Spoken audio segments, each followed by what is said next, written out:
Hello everyone and welcome to today's video. Today I'm going to be talking about week 4 matches for the spring stage, only this time for the West region. Obviously the East region they have finished, they haven't finished the qualifiers yet. They're doing right now the bracket on the spring stage. But the qualifiers though for the West region is still going on. But first, let's have a look at next week's matches of week 5. I'm not really too sure. Start off with Houston versus Mayhem. That actually might be a pretty good one, maybe on the 26th of May or the 27th of May for me, which is obviously my birthday, so that's gonna be fun.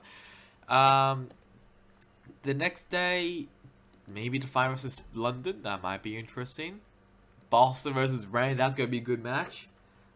Shock versus Mayhem. That actually might be also pretty good as well. I think this whole day, maybe this whole day on the 28th or 27th, if you're over in North America, I think that's actually going to be a day that everyone's going to probably be looking for, depending on playoff spots and stuff. And then on the next day, on May 28th or May 29th for me, I'll say maybe Justice versus Gladiators, maybe, and Shock versus Uprising. I'll say those matches. I think those matches definitely going to be something to watch out for. But let's have a look at this week's results, week 4, and here they are. First up, Vegas Eternal versus the Boston Uprising, a 3-0 victory for the Uprising. Do I really need to say anything else? No. No, not really. One thing I would need to say about the Boston Uprising is that they did get rid of Jitset. Obviously, he was the assistant coach for the Boston Uprising. He has done some shady things apparently, like not paying, but basically like taking money only for himself, or like not paying players contracts. So basically, I guess it's just a money laundering scheme. I'm pretty sure he's doing it, but I'm not too sure. All I know it's something to do with money, and he's just stealing it. That's all I know. But there's a chance he might be doing it here in Boston, which I think that might be the reason why they have to lay him off, which is fair enough. So, but didn't matter because they still 3-0 the Vegas Eternal.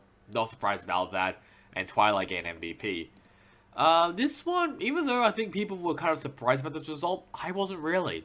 The Vancouver Titans was a 3-0 victory against the London Spitfire.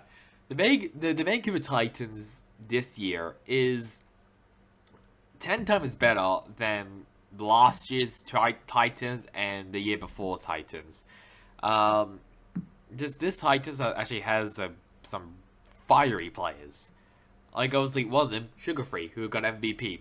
Obviously he has been in the Overwatch scene for a very, very long time. I'm pretty sure he played Valorant for a bit, then he went back to Overwatch when the age eligibility was dropped down from 18 to 17. Luckily he was able to play 1 year early, which is a good sign. But yeah, he's making the most out of it. He's been performing exceptionally well with his whole qualifiers. And I hope we get to see the Titans in the playoffs, because that will be really, really exciting. But the Spitfire, they have been shit. They have not been good at all. I don't know what happened to the team, because that's like last year, they were like the biggest surprising team. They were like one of like probably a dark horse team for in the playoffs. Even though it would have been a miracle if they somehow won it. But now they just look like crap. I don't know what happened to them, because they still kind of have like some of like the players from like last year, like Hardy especially, because like he performed extremely well last year. So I'm pretty surprised at what's happening there, but yeah, it's that is interesting to see. And the LA Valiant basically got steamrolled by the Toronto Defiant, the power of friendship. Get to win over the Valiant. I'm not surprised about this at all. Hydra gained MVP. I think the Defiant should really be. They're trying to find. They've been struggling a lot as well. Disqualifiers. They lost some pretty. Well, what I thought were some pretty moderately medium games, which I thought they were going to win, but apparently they didn't. So yeah, it's a bit of a worry if you are a Toronto Defiant fan, but I think it's going to be okay. Hopefully. So now move over to the next day. The LA Gladiators destroy the Vegas Eternal. Kingsrow and Junkertown, they were pretty close. I give the Eternal the benefit of the doubt, but still, the Vegas Eternal, they are still poo. They are very much poo. But yeah, that's what to say. Cavs to get an MVP. We move on. The Houston Outlaws, they win against the San Francisco Shock. Now, I'm pretty sure I saw on Twitter a stat of the tank players of Junbin and Max. Apparently, Junbin has, what, like a 50% win ratio, basically.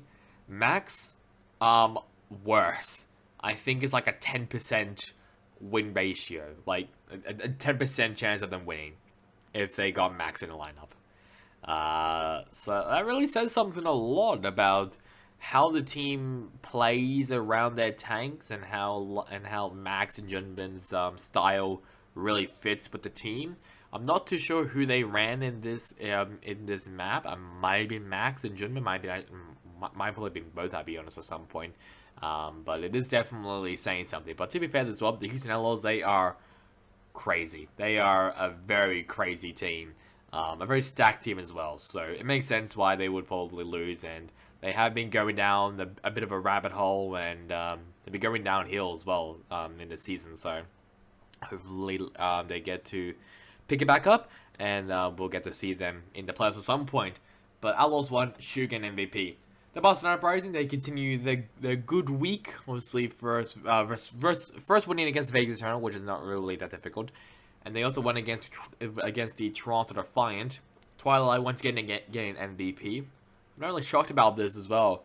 The Defiant, just like I've been saying, they have been struggling a lot. We all thought they were probably going to be a playoff contending team. I don't know where they are in the standings right now, but obviously we'll have a look after I'm done with these results. But it's just, I don't know what to say about the Toronto Defiant. They're just a bit of a disappointment. Obviously, most of them are in the American Overwatch World Cup team. That's a bit of a worry if the team that predominantly has the Overwatch World Cup players are struggling a bit. So I hope we get to see some improvements, especially next week and in the future. Let's now move over to the final day. For us being the LA Gladiators winning against Vancouver Titans 3-1. It was actually a pretty close game. Actually, that doesn't make sense. Hang on. New Queen Street has been... I'm pretty sure it's supposed to say 111.52 meters, not 11.52 meters. I think that's what it's supposed to say, but I'm not too sure. But the Gladiators still won. It was a very close game. Funny actually getting MVP. The Titans, they've been looking really good. The Gladiators have been also looking really good as well. So I'm excited to see how both of them go in the future. Houston Outlaws winning against the London Spitfire. Not surprised about this. Blizzwell was a wipeout. Rialto was a wipeout. I'm not surprised about this. Generally, the Spitfire, they've been dog shit. Not as dog shit as the Vegas Eternal. But yeah, I feel like the Spitfire and the Valiant are kind of on the same level, in my opinion. Speaking of the Valiant, and also happy and MVP for the Houston Outlaws, they actually won a map against the San Francisco Shock, and they made it pretty competitive. Blizzardwell was pretty competitive. Junkertown, not competitive at all. Esperanza was actually pretty competitive. So the Valiant are worthy to at least make the games competitive, unlike the Vegas Eternal, but they still need to get those wins. They haven't gotten a win yet this season. I'm pretty sure that was the final match. Yes, it was. That was the final match in this qualifier. So Valiant are out of contention. I'm pretty sure they were out of contention like week 3, so that's fine. But still, at least it shows some promises of the Valiant. But I need to see a bit more of it, I'll be honest. They're definitely a very, very good team. I think some of those players like Crawl especially improved massively from last time, obviously, because Crawl used to be part of the Paris Eternal, now called the Vegas Eternal. He's definitely improved a lot, but I need to see a bit more from the Valiant this season. Proper, obviously, gaining MVP. Let's now have a look at the standings, and here are the standings. Right now, the East, nothing really. Just ignore that. Only focus on the West. So, obviously, for week 3, the Atlanta Ryan, they locked themselves into the top 6. That basically means that I'm pretty sure they will be in contention of being in Mid-Season Madness. The Spring Stage over in to Korea. I mean, if they win that, I'm pretty sure if they win that next game, which is against the Vegas Eternal, I think they'll be in. I'm pretty sure.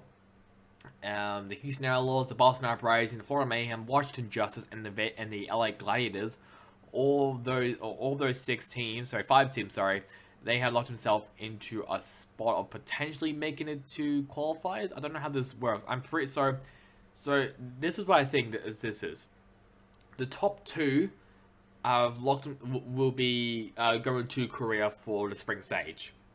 I'm pretty sure from 3rd to 10th they'll be in contention of getting the final 2 spots for the West region in the spring stage bracket qualifiers, we'll say. So basically all these 6 teams as of right now, they are in contention of being in the spring stage qualifiers. The reason why the Atlanta rain is a different color is I'm pretty sure they will have like a bye round, I think. I might be wrong about that. Don't quote me on it. But the other 5 teams who are in contention or possibly making it to the playoffs in the spring stage is the Vancouver Titans, the San Francisco Shock, the New York Excelsior, the Toronto Defiant, and the London Spitfire. Now, also, I'm not going to do all the maths here, but obviously it's pretty easy one for Spitfire. If they lose, they'll be gone. So basically, I'm pretty sure if the Spitfire loses their match against the Toronto Defiant, all these 4 teams will be in. Which is pretty weird to say, especially for the NYXL, who we all thought they were going to be the worst, possibly the worst team in this league, along with the Vegas Eternal and the LA Valiant. They'll be in contention of making it to Korea, which I find pretty weird. But basically, it's all up to the Spitfire. If the Spitfire wins against the Toronto Fire, there's still a chance of them making it to the playoffs. If the Spitfire loses, these are the 4 teams: the Titans, the Shock, the Excelsior, and the Defiant. Pretty easy.